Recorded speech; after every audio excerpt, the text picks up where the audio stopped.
Yeah, we're still kind of doing things this way right now. So I'll get more into an update on the computer status later. But for right now, we're going to talk about Daredevil Born Again.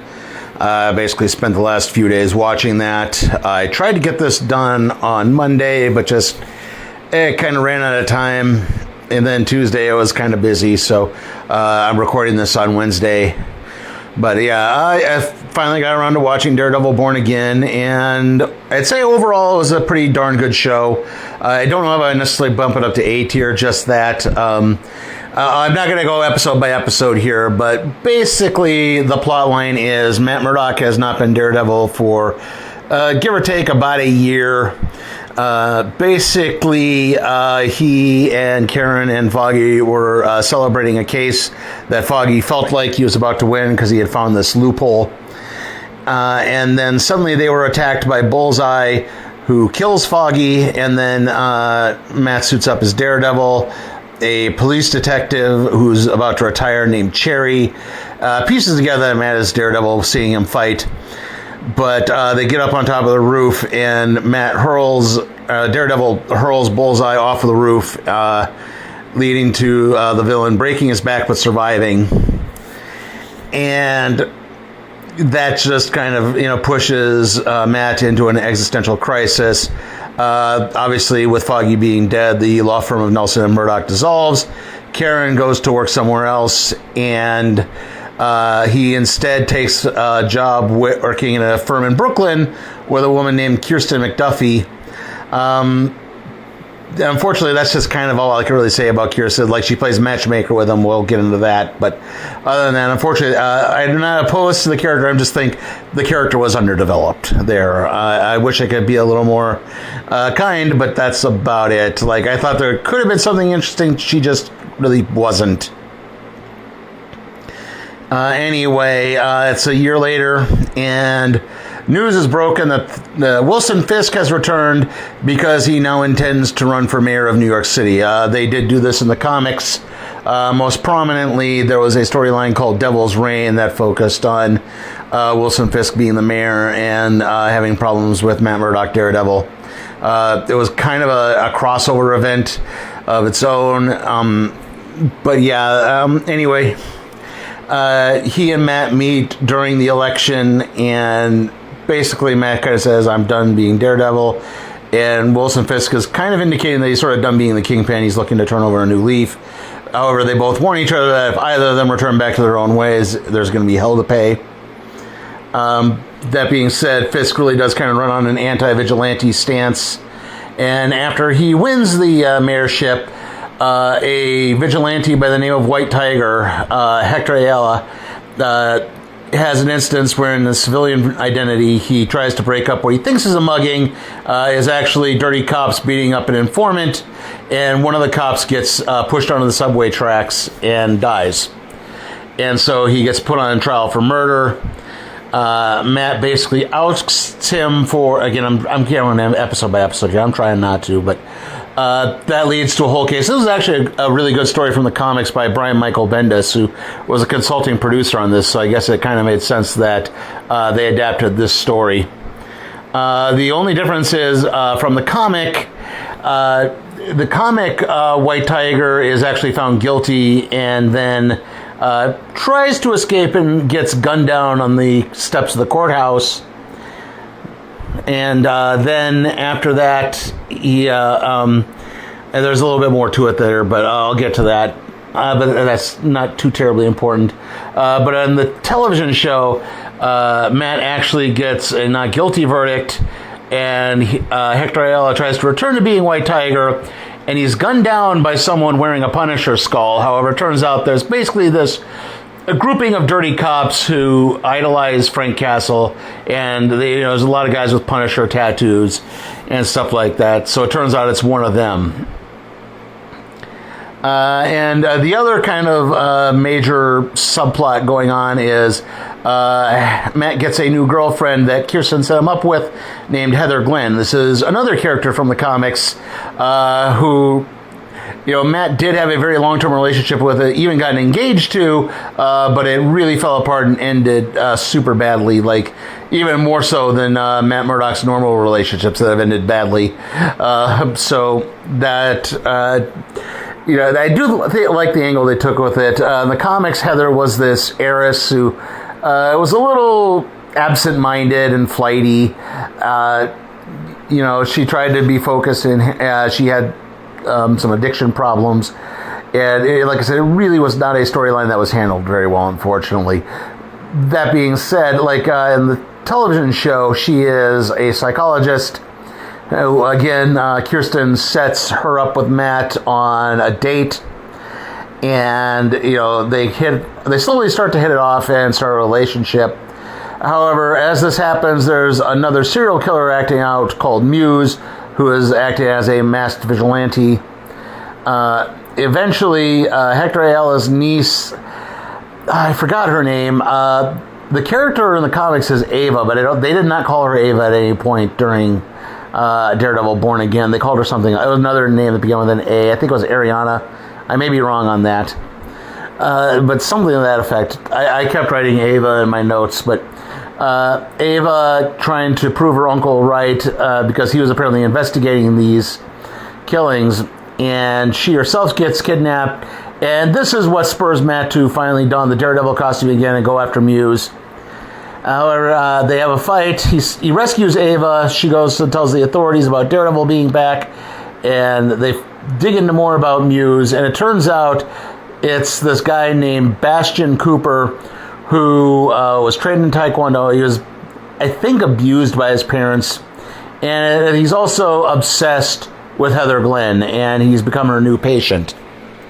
I guess we're going to dovetail a little bit back to the Kingpin story at this point, because as Muse is wreaking havoc throughout the city, Wilson Fisk starts a task force with all these dirty cops with the Punisher logo tattooed, with the idea of, again, going out and taking out all vigilantes.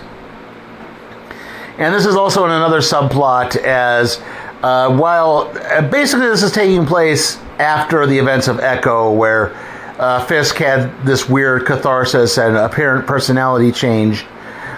And in that meantime, he was away from the business. He was out of commission. Vanessa took over, and while she was running things, she had an affair with a man named Adam. And Fisk says, "I'm not going to kill Adam. I know it finds out. I always knew that you were doing this, but I understand I wasn't there. I wholly own the up to that being my fault. I'm not going to kill him." But that being said, Fisk kind of reverts to his old ways and has Adam basically locked up in a private prison so that Fisk can torture him and beat him up and things of that nature. And then he and Vanessa get counseling also from Heather Glenn. And as that happens, and as Muse winds up attacking Heather, and Daredevil comes to her aid, however, in the fight, Muse's gun gets dropped, and Heather picks it up and shoots him, and she takes it really hard, because she was actually starting to study the idea of mass vigilantes and why they do what they do, and she was trying to take it from a more heroic angle. However, now she sees it as more of a problem, to the point that she starts working with Fisk and even getting invited to this ball. And Matt tries to warn her. He says, "Look, Fisk is not on the up and up." He doesn't want to out that he's a Daredevil, but he keeps saying, like, "Hey, I don't trust Fisk. It's not worth it. It's not worth the risk." And as this is happening, he gets word from Bullseye, who has been sentenced to life in prison and somehow been transferred to the general populace, and he's kind of confused as to why that happened. Because, Bullseye is Danger. It's like the comic Bullseye, where he's anything in his hands is a deadly weapon. So he has to be chained up with his hands covered so that nothing gets near him. He can't get any weapons in his possession. And like I said, he gets sent out amongst the general populace. And he's like, Bullseye says, "No, there's more to it than this. I wasn't I don't know what you're talking about." Because Matt starts to piece together that he thinks Wilson Fisk hired Bullseye, But Bullseye denies it, but he says there is something more to this, but I can't be in here. I'm too much of a sitting target. And so Matt basically slams Bullseye's face off the desk, which knocks one of his teeth loose so that while he's getting looked at, he can break free. He comes to the ball and looks like he's trying to gun down Wilson Fisk, but Matt actually winds up taking the bullet instead. And as this has happened, Matt has pieced together that Vanessa Fisk was actually the one who hired him, and that's because Foggy had found out this loophole involving a plot of land that the Fisks want to develop and use city funds, in that this section in Red Hook, Brooklyn, is, because of some sort of loophole, not part of government jurisdiction. So basically they can open up something that they can run, a casino, they could run, a prostitution or something. Yeah, all these things, would not be applied to because, it's not under any formal aspect of the government. And basically, Fisk is trying to get public funds to develop this. He's blackmailing several people. He winds up blackmailing Jackson Duquesne because he knows that Duquesne has been going out as the vigilante, the Swordsman, who's also popped up at this. If you remember, the Swordsman was in Hawkeye. And then through there, everything happens. Fisk sends out his task force again. He sends out Buck Cashman, his chief aide, to take Matt out because Matt's at the hospital. And he said, Matt Murdock being this martyr who saved the mayor is better than Matt Murdock, being a possible threat as Daredevil. However, Matt gets aware of this, and as there's this citywide power outage that Wilson Fisk causes, he manages to slip out of the hospital, and he goes to his apartment where Frank Castle, the Punisher, is waiting. Punisher has been throughout this as well. He made a couple of appearances because of the Punisher skull popping up. And, he's pieced together, there's these cops that are imitating him. He knows the task force is coming, so he's willing to work with Daredevil. They fight off several of the officers. Karen comes to their rescue, gets them to safety.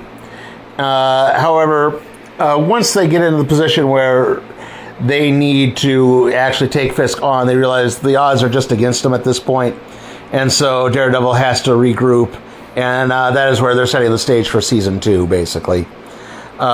Fisk is now an almost absolute power in New York City. He's blackmailing council members. He's blackmailing political donors. He killed the police commissioner, saying he resigned. And so, he's going to be in this anti-vigilante task force is going to take over and basically be the new vigilantes. Like I said, overall, very interesting show. I do think it was a good, gritty Daredevil story, much like the Netflix series. Like I said, if I have a problem is I do think some of the supporting cast is just a little underdeveloped. It's very Daredevil focused. I know, and even then, it's very Matt Murdock focused. You don't really see him as Daredevil until the 4th or 5th episode. And it is one of these things where I wonder if 9 episodes was just a little too long for this. If it would have been better if this were like 6 episodes. And it could have been a much tighter story, because it does repeat itself a lot. Because there's a lot of... They go to this port where they want the area the Fisks want to develop, and then they leave, and then they go back, and then they talk about it more, and then they have their therapy session, and it's like, okay, you're just doing the same thing over and over and over again. Especially if you're doing this in a binge-watching format, it doesn't quite work. Also, if you're not entirely familiar with the Daredevil Netflix series, I do think it draws a lot on its continuity. Obviously, there's bits of Echo and Hawkeye in there as well. So if you hadn't watched those, I don't know how familiar you're going to be with everything. And so, kind of because of that, I'm going to give it a B. Like I said, I don't know if I could give it necessarily a full recommendation, but it is definitely a fun watch, especially if you're a big Daredevil fan. I think you're going to like a lot of the aspects there. Okay, so I intend to do at least one more video like this, hopefully no more. Right now, as far as I know, they are working. They are literally working on my computer. I got the message. It arrived on Friday. I did not get the message about them starting to work on it until just late afternoon yesterday. So hopefully it'll be fixed soon and put back in the mail, and we'll be getting it back. But yeah, still there's going to be at least, like I said, one more video where we're going to cover another streaming show that's concluded its season, and it's a pretty noteworthy one. See you all next time.